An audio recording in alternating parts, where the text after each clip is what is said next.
Sí, la primera información sobre esto la recibí yo en la tarde del día martes. Un gobierno que se declare feminista tenga la información 2 días antes y que después dicen no, pero es que no fue porque salió en la prensa que nosotros salimos a hacer, o sea, perdónenme, pero el ex subsecretario del Interior, Manuel Monsalve, estaba en sus funciones hoy día en la mañana cuando salió esa nota y se conoció todo.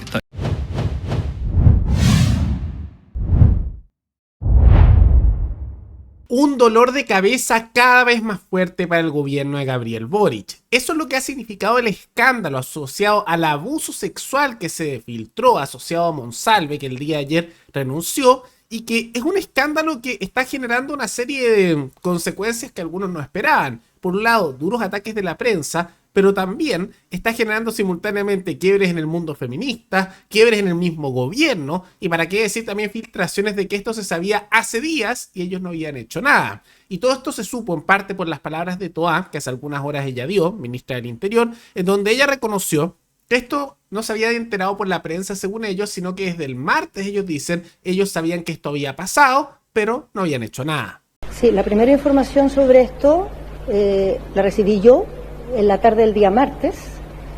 Se la informé inmediatamente al presidente, que se reunió con el subsecretario Monsalve durante la noche porque él se encontraba en el Congreso en este momento. En ese instante se decidió que lo primero que había que hacer es que él viajara a su casa donde está su familia en la región del Biobío para informarles de la situación, para volverse a reunir el día de hoy, terminada la presentación del presupuesto, a definir el curso de acción. Ahora el argumento de fondo es que en realidad se habían enterado y estaba en evaluación y le dieron tiempo a Monsalve, que se supone que es el abusador, y que hay varios testimonios y al menos 3 testigos que comprueban que esto pasó, que habría violado a esta funcionaria del gobierno de Boric, alguien de su mismo sector también, y le dieron tiempo al abusador, que tiene bastantes pruebas en su contra, para ir a avisarle a la familia. Ahora, en realidad, esto no se pone muy creíble. ¿Por qué? Porque en realidad Monsalve solo renunció justo después de que esto se filtrara en la prensa. Justo, ayer. ¿Por qué no antes? No calza, ¿no? Y están diciendo, no, es que estamos preparando para una evaluación. Qué raro, porque ustedes son siempre tan buenos, tan moralistas para apenas hacer una acusación de algo, crucificar a alguien. Pero ahora no. Raro como es de un lado sí y de otro lado no. Y lo otro que es bien curioso es que el mundo feminista, algunas han criticado, pero en general todas las figuras políticas que se autodenominan como feministas y también todas estas manifestaciones que tanto les gusta hacer a los colectivos feministas, en silencio total. Bien raro como esos discursos de igualdad y de sororidad parece que se cumplen solo cuando es alguien del sector político que a ellas les gusta, porque cuando es una cosa que perjudica al sector que les agrada, en este caso la izquierda, no, silencio total. Bien raro, bien raro. Y eso se ha ido de la mano también una posición a lo menos curiosa del gobierno, donde también incluso la ministra de la Mujer, que es un ministerio que no tiene razón de existencia, como en realidad prácticamente casi todos los ministerios, un tema aparte es que además de ministerios inservibles como el Ministerio de la Mujer, que no tienen razón de ser, viene la pregunta por qué hay una separación entre ministro de Hacienda y ministro de Economía, o también con el de Agricultura, todos esos son temas económicos, podría ser uno, o porque ahora vamos a tener un Ministerio de Seguridad que aprobaron, gasto millonario, a diferencia del Ministerio del Interior, que es de Seguridad. La respuesta es simple, pura burocracia con la cual colocar más cargos para parasitar a costa nuestra. Pero tema aparte. Bueno, la ministra de la Mujer, Antonia Orellana, también ella siempre tan dura, tan fuerte, tan categórica, cuando haya habido escándalos que afectan de situaciones similares, pero a aquellos que no son de su sector, ahora bien difícil que haga críticas, bien calladita, incluso con un tacto así bien liviano con respecto a Monsalve. Ella no ha criticado a Monsalve ni una vez, a pesar de que hay varios testimonios que justificarían que se piensa que efectivamente hubo esta violación. Y llegó al punto de que ha habido un tipo de reacción tratando de justificar todo esto, diciendo que en realidad se estaba viendo con cuidado esto. Ministra, buenas tardes. La ministra del Interior dijo que se enteró el martes por la tarde de esta denuncia. ¿Por qué se privilegia que el entonces subsecretario viaje a informar esto a su familia en vez de presentar inmediatamente la renuncia, solicitarle la renuncia de forma inmediata y se esperó hasta el día de hoy? Tal como ha señalado la ministra Carolina Toá, el gobierno tomó conocimiento a través de ella misma de esta denuncia el día martes, a lo cual se estableció un plazo de evaluación y dentro del cual el ex subsecretario ahora Monsalve presentó su renuncia.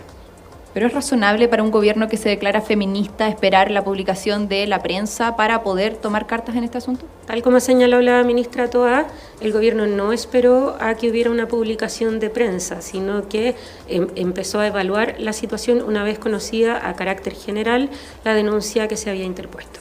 Ministra, la ministra Carolina Toá señaló que la denunciante es funcionaria del gobierno y que está con licencia médica.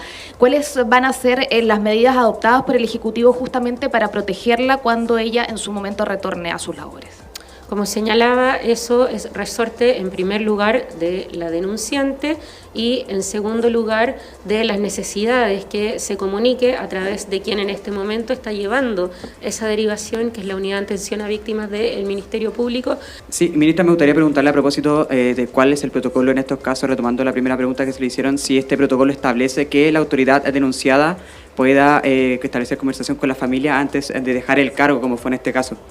Las comunicaciones privadas no forman parte de lo que actualmente establece el estatuto administrativo. Nuevamente estas justificaciones que no calzan. Porque insisto, no calzan las fechas. No tiene mucho sentido. Porque justo, hoy mira la coincidencia, se estaban preparando y justo lo hicieron después de que se filtró en la prensa. Justo. En realidad, ¿saben a qué me suena a mí esto? Simplemente a estas excusas patéticas que hace alguien cuando algo los atrapa. No sabían qué había pasado o sabían y lo querían tapar, lo querían cubrir y después tienen que decir como que en realidad estaban siendo responsables y se estaban preparando. Eso no, en realidad hace un par de días sabíamos y nos estábamos preparando. Suenan como una excusa mentirosa, patética, de tratar de justificar que en realidad estaban siendo responsables cuando en la práctica me da toda la impresión, y creo que hay una razón justificada para pensarlo, de que esto o lo sabían y lo querían tapar, o simplemente no tenían la menor idea y están tratando de dejar un poco mejor al gobierno. Y esto ha llevado a que haya una serie de críticas por amplios sectores, incluso entre la misma izquierda, pero principalmente de la oposición, la derecha, en contra del gobierno por decir que esto es tardío. Y efectivamente el hecho de que supieran hace días y no hicieran nada más que estar en observación y darle al abusador con varios testigos, que entonces hay razones justificadas para pensar que es cierto, de él tener un beneficio, ir a avisarle a su familia y dejar casi de lado a la víctima, es casi como encubrimiento, ¿no? Entonces, razones hay para cuestionar. Y esto ha generado también una serie de reacciones dentro, como mencionamos, de la misma izquierda, porque los socialistas se molestaron, porque ellos habían tenido una reunión hace poco con Carolina Toá, que dijo que sabía esto del martes, y ellos no le dijeron, no recibieron ninguna información. Y dicen que entonces, si ellos sabían desde hace 2 días este tema, ¿por qué no les dijeron nada para prepararse con respecto a alguien que era además encima de su mismo partido? ¿Qué es lo que dicen? Nos sentimos traicionados. Carolina Toá almorzó con las 2 bancadas de senadores del Partido Socialista y el PPD este miércoles y jamás nos señaló que el martes en la noche le había comunicado esta crisis al presidente. Las lealtades deben ser siempre recíprocas. Y efectivamente, como afecta a un militante ahora suspendido del Partido Socialista, Monsalve, uno pensaría que por último les iba a avisar, pero no lo hizo. Más razones para pensar que o estaban tratando de tapar el escándalo o versión 2, no tenían la menor idea y esto fue una mentira que hicieron para quedar como más responsables. Que todavía no les haya dicho nada en la interna y que estén molestos, me suena a eso. O estaban intentando tapar el escándalo o estaban intentando simplemente no sabían el escándalo y se filtró por la prensa y ahora están inventando cosas. Y además de críticas dentro del mismo gobierno, dentro del mundo socialista, también esto le ha significado importantes ataques por parte de la prensa en medios, por ejemplo, como BioBio. Un gobierno que se declare feminista tenga la información 2 días antes y que después dicen no, pero es que no fue porque salió en la prensa que nosotros salimos a hacer, o sea, perdónenme, pero el ex subsecretario del Interior, Manuel Monsalve, estaba en sus funciones hoy día en la mañana cuando salió esa nota y se conoció todo. Estaba ni más ni menos que poniendo de la Comisión de Presupuesto justamente por las partidas presupuestarias del Ministerio Él de estaba en sus funciones, entonces si se iban a tomar medidas y si no fue precisamente por lo que salió en la prensa que ellos salieron a hacer algo y hacer que Manuel Monsalve presentara su renuncia, no Mira, sé, uno podría presumir una cierta buena fe pensando que los tiempos iban a dar, pero los tiempos no dieron y por lo tanto también ahí por lo menos se le puede achacar una falla en el cálculo. Críticas justificadas y que muestran la hipocresía de este gobierno que se autodenominó como el más pro o el más duro contra los abusos, contra la delincuencia, en algunos momentos también decían contra la corrupción, el nepotismo, y ahora también que se decían tanto a sí mismos como un gobierno feminista y que bueno, terminando casi que siendo encubridores de un abusador. Pero no son todas buenas noticias, solo para los sectores de oposición de derecha y malas noticias para el gobierno de la izquierda, porque de manera simultánea ocurrió que recientemente se dio el resultado de una demanda que se estaba dando en contra de Pancho Orrego, conocido panelista de Sin Filtros y candidato por Chile Vamos a la gobernación de Santiago en contra de Claudio Orrego, de ex Democracia Cristiana.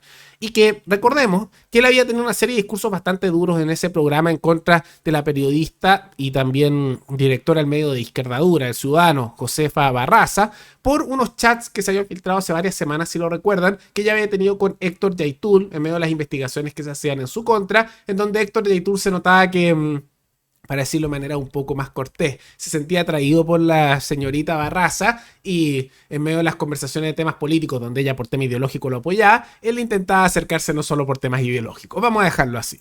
Bueno, y él había argumentado justamente que ella era octubrista, que justamente no le... Aunque esto yo creo que eso es más bien de justificar ese argumento que es político, simplemente por temas de fondo de sus posiciones ideológicas, ¿no? De la izquierda más dura. También justamente que ella se estaba metiendo con Yaitul, ese era un poco el argumento que daba, que no le daba para más y la atacó bastante. Y ella lo demandó por difamación. Y finalmente Orrego, que hasta hace poco incluso le gustaba ponerse un poco envalentonado diciendo que iba a ganar el juicio y que esto no era un problema porque es el súper abogado, perdió el juicio y tuvo que hacer disculpas públicas en el tribunal y eventualmente el programa Sin Filtros también las va a presentar. Ella, por injuria, la directora del Ciudadano, entonces pude ir a hacerme un par de charlitas a tribunales hoy día con ella, así que le mando un tremendo saludo, un gran abrazo a esta muchachita que está un poquito enojada conmigo, el que se pica pierde, dicen por ahí. Declarar pública y abiertamente en esta audiencia que la señorita José Barraza no es mentirosa, no es octubrista, no mantuvo una relación sentimental efectiva con el señor Héctor Yaitul, hoy día en prisión, no me retracto de haberle dicho que no le da ganas y que no es un agente del gobierno que es financiada como persona natural por el mismo. ¿Y de todo término peyorativo? De la última parte. Y de todo término peyorativo, magistrado, sin duda. Y no son solo esas malas noticias para Orrego con el programa Sin Filtros, sino que también en las últimas horas se ha revelado que se declaró admisible la querella, una demanda en contra de Carter por la contratación del mismo Orrego en la Municipalidad de la Florida. En una contratación que es a lo menos cuestionable y que siempre tratan de justificarla. Justo la coincidencia de que las figuras políticas, los amigos, los de partidos siempre son los que contratan con sueldo millonario. Tema aparte, esto lo hacen gente de izquierda y derecha transversal. Y que recordemos que él hacía un informe para la Florida, informes que se revelaron y muchos de ellos era información que se puede encontrar fácilmente en línea y por la cual cobraba sus buenos millones de pesos. Bueno, esa demanda también está avanzando y como ya le fue mal en esta, no sería raro que también le vaya mal en esta otra. Una victoria para los sectores más de izquierda y una derrota para los sectores más de Chile Vamos y la derecha, pero que de todas maneras queda un poco como algo menor, aunque igual pasó, en comparación con el escándalo masivo que está ocurriendo por estos delitos de carácter sexual que afectan y hacen un terremoto en la moneda. Pero más allá de todo eso, ¿qué les parecen estas nuevas revelaciones con el caso Monsalve y también esta derrota judicial de Orrego y esta otra problema judicial que también está escalando y que está tocando principalmente a Carter en relación con Orrego? Todo eso coméntenlo abajo. Y antes de terminar, quisiera agradecerle a la suscriptora Ana María, que se convirtió en la suscriptora más reciente en decidir hacer un aporte mensual al canal a través de la comunidad de YouTube. Así que muchas gracias, te lo agradezco mucho. Gracias a aportes como el tuyo y el de otros suscriptores, que este proyecto sigue adelante y se mantiene independiente. Así que si alguno de ustedes quiere hacer un aporte voluntario único por Flow, o por criptomonedas, o un aporte mensual por Patreon, o por la comunidad de YouTube, pueden decidir hacerlo mirando comentarios que se encuentra fijado abajo. Y también pueden apoyar este programa comentando, dando like y compartiendo este video en sus redes sociales. Nos veremos en el siguiente programa. Hasta luego.